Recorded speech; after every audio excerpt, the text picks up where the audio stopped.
Hi, this is Dr. Pramila Kudva from A Story for Your Query. Welcome to yet another podcast.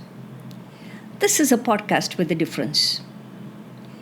A few days ago, Mother's Day was celebrated all over the world. I'm going to talk about my grandmother. My grandmother was fondly referred to as Bayyu by one and all, a lady who was slightly stooping, probably due to the several pregnancies and osteoporosis. This tough lady, who appeared thin, small, all of 4 feet 10 inches tall, frail, had an impact on me as a child. I called her Mama, Mama's Mama. Summer vacations were spent at the Kalimar house, and my memories of her are as fresh and nostalgic. As far as I can remember, she would spend her time in the kitchen. However, in the afternoon, after the daily chores were over, she would sit in the front room called Chavadi, take out her padipan box, the box with the betel nut and the betel leaves, sit alongside her husband, cut the betel nut with a cutter, make the pan, and give it to him and eat it herself. A frail lady had the strength to cut the betel nut with the cutter. I don't think I could use the cutter to cut anything other than a sheet of paper. Mama would make her best ramdan for breakfast for me. This is a kind of uttapam, a type of dosa, cooked on slow fire with mustard seasoning. A taste of it still lingers in my mouth.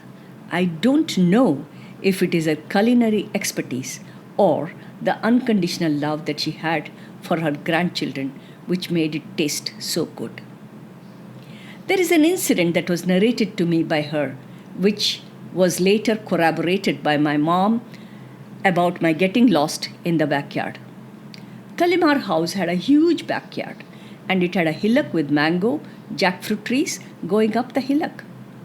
At the bottom were bimbul trees, banana plants, custard apple, chiku, among other things. There was a tiny stream that ran alongside. One day, baby Pramila was not to be found. Mom, and uncles kept calling out to me. Search party went around the sprawling premises looking for the toddler. Mom thought I had drowned in the stream. Fortunately, those days it was still safe and there were no kidnappers around. After a long search, I believe I was found under the bimbul tree. Bimbul, also referred to as bimli, yields fruits which are extremely sour to taste. The tree itself is a tropical short tree which branches out quickly, unlike the papaya tree. I was found busy collecting the bimbuls in the frock and standing up only to find that the bimbuls had fallen down.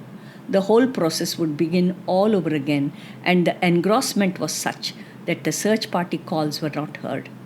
On hindsight, I realize that I still go hammer and tongs at a task and don't leave it half done. Mama introduced me to a game of Gurupale.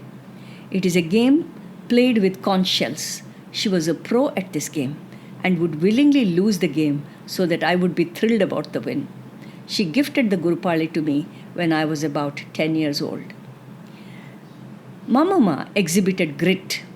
There are a couple of occasions that I remember to prove the point. It is probably her legacy that I have inherited which makes me a fighter. Ganesh Chaturthi at Kalimar house was an event that was etched in my memory. The grinding stone would start rolling in the wee hours of the morning to get food ready for the puja. Coconut graters would be grating tens of coconuts. We believed that Ganapati Bappa loved to eat, and it was reflected in the number of items that had to be cooked for the festival. There would be a typical GSP, that is Gaud Saraswat Brahmin delicacy, like patrado, appo, podi, karatambade gashi, among other things. Puja would be performed. The tillers from the fields would line up behind the house. They would refer to Mama as Detti. Each of them would be served a meal after the puja by Mama. After everything was over, she would settle down to eat. I have not heard her say once that she was tired. During World War II, I believe the cloth business that Ganpati Kudva was running folded up. Suddenly, a well-to-do family found itself on dire straits. This frail lady took it upon herself to hold the front. Every summer when I visited Kalimar house, she would be making god happalu, sweet pappats for the children, white pappats, red happalu, pappats, pickles, shevai, semia, to be dried and stored. She would toil for hours on the daily basis making these. These things would be stored in airtight containers to be used during monsoon. She was an environmentalist, an eco friendly person who believed in conserving water. The place for washing clothes was next to the well. The water after washing clothes would feed the coconut trees in the backyard. It served two purposes here: conserving water and energy. There was no need to water these coconut plants once again.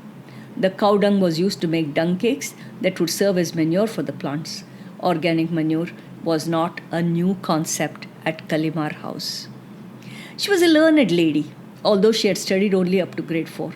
She had taught herself to read Marathi books. She encouraged her children to study.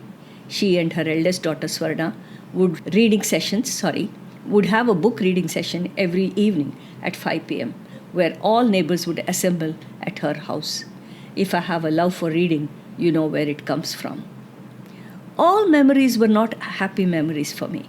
There were some moments that I dreaded. During monsoon, to step out of the main building to go towards the bathroom, one would use a kidanjal, which was made up of coconut leaves and provided a hands-free cover from the rain. This might have baby lizards hiding in them, and I dreaded using these. Umbrellas were not commonly used for the purpose in those days. I know now. I knew earlier. I think I always knew it. Why grandmothers are called so. They are simply grand. With this, I come to the end of the podcast. If you have any questions or if you have any messages, please use the voice message, and queries could be addressed to yourquerymystory@gmail.com. I don't know where your hesitation is coming from. You have a grandmother, don't you? Tell me about her. See you in a fortnight. Take care. Goodbye.